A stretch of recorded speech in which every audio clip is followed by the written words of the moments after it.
Bonsoir Ousmane, ce sommet débute dans un contexte particulier. Oui, le 33e sommet de l'Union africaine s'est ouvert ici à Niamey, dans une capitale bunkérisée.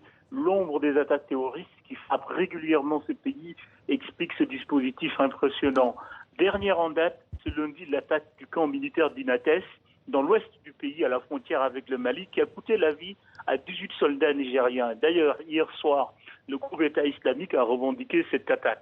C'est donc dans ce contexte que ce vendredi, une trentaine de chefs d'État sont attendus ici à Niamey.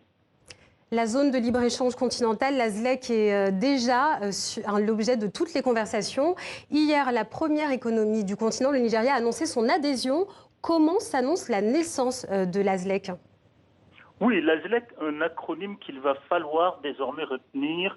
Ce sommet devrait être celui de la naissance du marché commun, donc un moment historique, car comme l'a dit et rappelé ce matin à l'ouverture du sommet Moussa Faki Mahamat, le président de la Commission de l'Union africaine, ce projet, ce rêve d'un marché commun remonte à la fondation de l'OUA, l'ancêtre de l'Union africaine en 1963.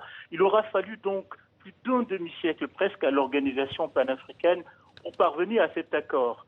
Néanmoins, naissance fragile et précaire, car le Nigeria, première économie et premier marché du continent, n'a dit oui que du bout des lèvres par le biais d'un tweet laconique hier soir de la présidence. Le président Buhari est d'ailleurs très attendu ici. Et pour cause, le Nigeria ne signera pas sans condition. Ici à Niamey, la délégation nigériane le dit et le répète, nous voulons l'assurance que la zone de libre-échange continentale, la ZLEC, ne va pas ruiner nos entreprises locales. Alors, en effet, le Nigeria, qui a une industrie naissante, craint la fin de ces règles protectionnistes et la concurrence notamment des produits chinois. Donc, malgré la vingtaine de pays qui ont d'ores et déjà signé et ratifié, l'acte de naissance de la ZLEC s'annonce compliqué.